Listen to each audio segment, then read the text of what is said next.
कौन? उसको बोला कि हम मैं खड़े होके मैं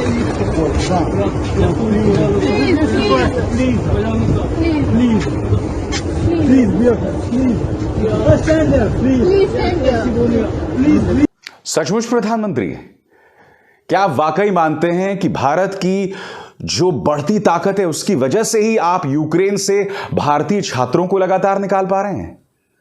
सबसे पहले मैं आपसे सवाल पूछना चाहता हूं कि 90 के दशक में तो यह देश एक बहुत ही कमजोर राष्ट्र माना जाता था। उस वक्त की सरकार ने एक नहीं, दो नहीं, 10,000 नहीं, 20,000 नहीं, 1.5 लाख भारतीयों को खाड़ी देशों से निकाला था, जब खाड़ी में इससे भी भीषण युद्ध चल रहा था। भूल गए आप 2011 में लीबिया का युद्ध, जब मुअम्मर गद्दाफी को मौत की घाट उतार दिया गया था और उसके बाद जो असंतोष हुआ था, उस वक्त भी 15,000 से 17,000 भारतीयों को वहां से निकाला गया था। और प्रधानमंत्री दावा कर रहे हैं कि हमारी बढ़ती ताकत की वजह से ही हम निकाल पा रहे हैं लोगों को। प्रधानमंत्री, मैं आपको भारत की बढ़ती ताकत का एक नमूना देना चाहता हूं, सिर्फ एक नमूना। यह वीडियो देखिए दोस्तों। कुछ छात्र जो हैं वो ट्रेन बोर्ड करने का प्रयास कर रहे हैं, ट्रेन चढ़ने का प्रयास कर रहे हैं, मिन्नतें कर रहे हैं कि हमें ट्रेन चढ़ने दो, मगर उन्हें ट्रेन पर नहीं चढ़ने दिया जा रहा, मना कर दिया गया है। छात्रों को यह तक धमकी दी जा रही है कि अगर आप ट्रेन चढ़े तो हम गोली मार देंगे आपको। मैं चाहूंगा प्रधानमंत्री आप यह नजारा देखिए और फिर मैं आपसे भी यह जानना चाहूंगा कि ऐसे में आप कैसे दावा कर सकते हैं कि भारत की ताकत जो है वो दुनिया भर में बढ़ रही है और उसी के नतीजतन आप यूक्रेन से भारतीय छात्रों को निकाल पा रहे हैं। देखिए।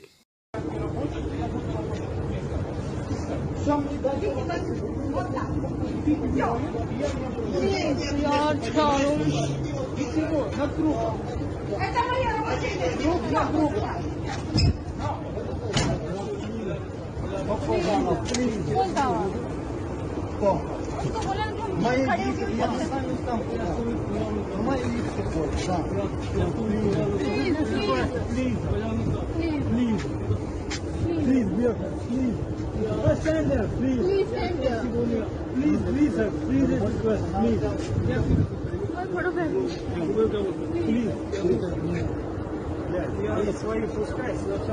इसी मंच पर मैंने कई बार आपको बतलाया है कि भारत सरकार ने अपने नागरिकों, अपने छात्रों को दिशा निर्देश, साफ दिशा निर्देश जारी करने में बहुत देरी कर दी।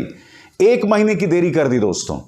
और जब दिशा निर्देश जारी भी किया गया तो उसमें भी बहुत ज्यादा असमंजस था, बहुत ज्यादा कंफ्यूजन था, जबकि दूसरे देश जो थे वो बहुत ही स्पष्ट दिशा निर्देश की तरह अपने के तहत अपने छात्रों को, अपने नागरिकों को निकालते रहे। मैं चाहूंगा कि आप उत्तर प्रदेश की एक सभा में प्रधानमंत्री ने कहा क्या, फिर मैं उसकी चर्चा करता हूं।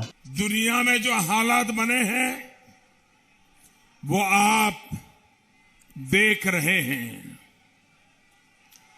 ये भारत का बढ़ता सामर्थ्य ही है कि हम यूक्रेन में फंसे हमारे देश के नागरिकों को वहां से सुरक्षित निकालने के लिए इतना बड़ा अभियान चला रहे हैं।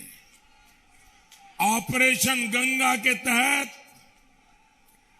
कई हजार नागरिकों को वहां से देश वापस लाया जा चुका है। नहीं प्रधानमंत्री, अब भी हजारों की तादाद में हमारे छात्र वहां फंसे हुए हैं और सरकार कोई एहसान नहीं कर रही उनको बाहर निकाल के। ये हमारे अपने नागरिक हैं। मतलब मुझे तो ऐसा लगता है कि आपके जो मंत्री हैं मानो एहसान कर रहे हैं इन लोगों पर। आपके स्क्रीन पर ये हैं इनके मंत्री प्रहलाद जोशी। आप जानते हैं इन्होंने क्या कहा? इन्होंने कहा कि 90% छात्र जो यूक्रेन में जाकर पढ़ रहे हैं वो नीट की परीक्षा में फेल हो जाते हैं। अरे अगर तो फेल हो जाते हैं तो इसका मतलब क्या हमें मरने दें? या कहीं आप ये तो नहीं कहने का प्रयास कर रहे हैं कि उन्हें निकालकर हम उन पर एहसान कर रहे हैं? नहीं, क्योंकि आपके रवैये से पूरी तरफ से साबित हो रहा है। एक एक करके देखिए। कल ये जितेंद्र सिंह हैं, प्रधानमंत्री कार्यालय में मंत्री हैं, पहुंच गए छात्रों पर एहसान जतलाने की, स्वागत है आपका, आइए। और यही नहीं, स्मृति ईरानी भी देखिए, वो भी पहुंच गई थी। और पहले दस्ते के साथ भी आपको याद होगा ज्योतिरादित्य सिंधिया और पीयूष गोयल पहुंच गए थे। ये पब्लिक रिलेशंस एक्सरसाइज बंद कीजिए। ऐसा कभी किसी ने नहीं किया भाई। वो निकले नहीं कि आप उत्तर प्रदेश के चुनावों में उस पर वोट्स हासिल करने लग गए। अब ये वीडियो देख रहे हैं आप, मोदी सरकार के मंत्रियों की आदत है हर चीज के लिए क्रेडिट लेना, श्रेय लेना। यही काम हो रहा था रोमानिया में। जब ज्योतिरादित्य सिंधिया अपनी बड़ाई कर रहे थे, तभी रोमानिया के एक अधिकारी ने बीच में हस्तक्षेप किया और कहा कि यह कहिए कि चाहे रहने की बात हो, चाहे खाने पीने की बात हो, रोमानिया ने इन भारतीय विद्यार्थियों की मदद की। देखिए वीडियो, जिससे आप समझ जाएंगे। Talk about this kind of guys, not dogs, not. Let me decide what I'm going to speak on. Please. Let me decide what I'm going to speak on. Explain to them when they leave home. No, hold on. Let me tell them what I have to tell them. Kindly stand by. Okay? Kindly stand by. Hey, So that's the I arrangement. provide shelter here. I provide food I for these understand. guys, not you. I understand. Explain to them when they leave home. I understand. When they leave Kindly home. stand Now by. Thank you explain very them. much. 2 छात्रों की मौत हो चुकी है, ये ना भूलें। उनमें से एक गोलीबारी में मारा गया और दूसरा जो है दिल का दौरा पड़ने से उसकी मौत हो गई। तमाम छात्र जो हैं वो गुहार लगा रहे हैं कि उनके साथ बदतमीजी हो रही है। बॉर्डर क्रॉस करने की कोशिश करते हैं तो उन्हें जो है लात और घूंसे मारे जाते हैं। वो लोग खुले में पड़े हुए हैं -5 डिग्रीज में, और वो कह रहे हैं, वहां पड़े पड़े वो लोग कह रहे हैं कि हम यहां पर पड़े हुए हैं और हमारा कोई ख्याल नहीं रख रहा है। देखिए वीडियो, फिर आपको समझ आएगा। यहाँ की सिचुएशन, यह है जंगल, और यहाँ पर कम से कम -5 टेम्परेचर है, और यहाँ ये सब 72 घंटे से हम लोग बिल्कुल सोए नहीं है। ये सब ऐसे बैठे हैं इस हालत में, सबके बिल्कुल हालत खराब हो गई है। और यहाँ इंडियन एम्बेसी है नहीं, कोई इंडियन एम्बेसी नहीं है, बाकी हर कंट्री की एम्बेसी है यहाँ पर। और यहाँ के लोग खुद कह रहे हैं कि तुम्हारी इंडियन एम्बेसी कैसी है, तुम्हारी हेल्प करने नहीं आ रही तुम्हें, तो फिर इसको पोस्ट करो ग्रुप में।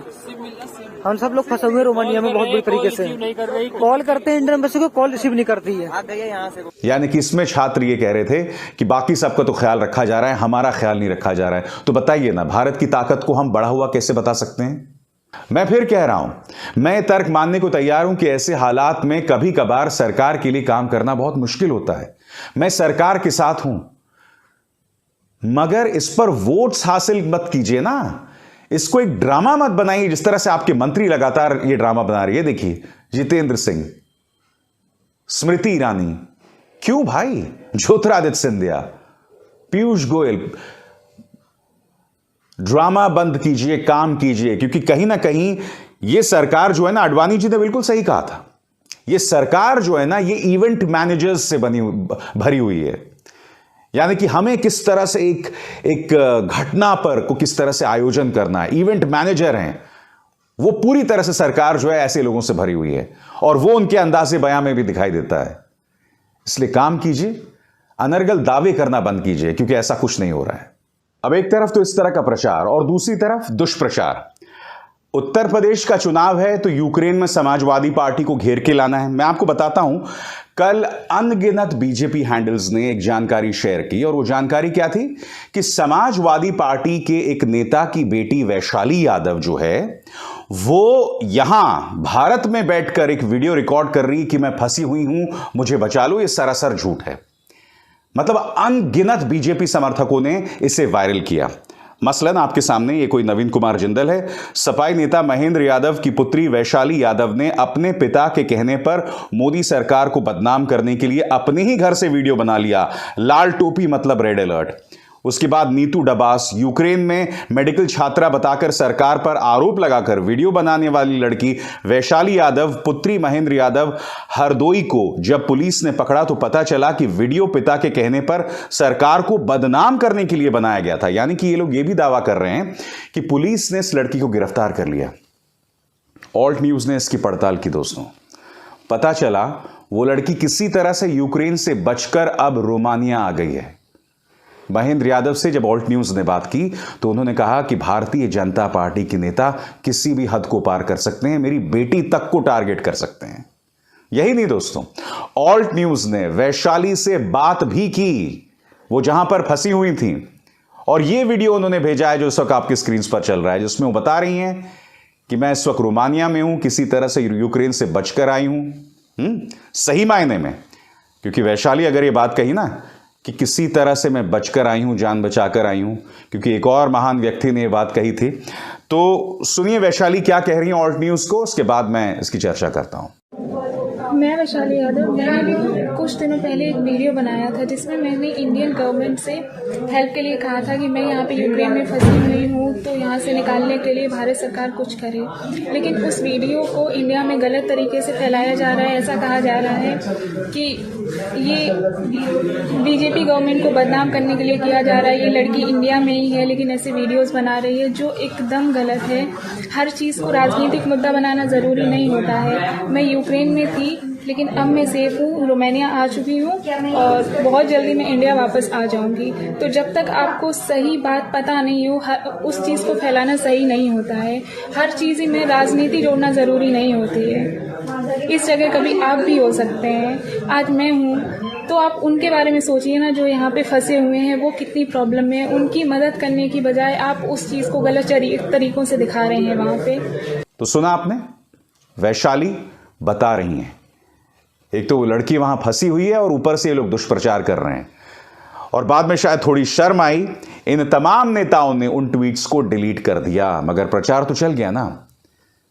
तमाम व्हाट्सएप ग्रुप्स में यह संदेश चला गया, इनके समर्थकों को, यूपी के वोटर्स को यह मैसेज चला गया कि महेंद्र यादव जो हैं इस तरह से अपनी बेटी का गलत इस्तेमाल कर रहे हैं प्रचार के लिए, जबकि ये आपके परिवार के सदस्यों पर हमला बोलते हैं अपने चुनावी प्रचार के लिए। कहानी यह है, इसके अलावा और कुछ नहीं है।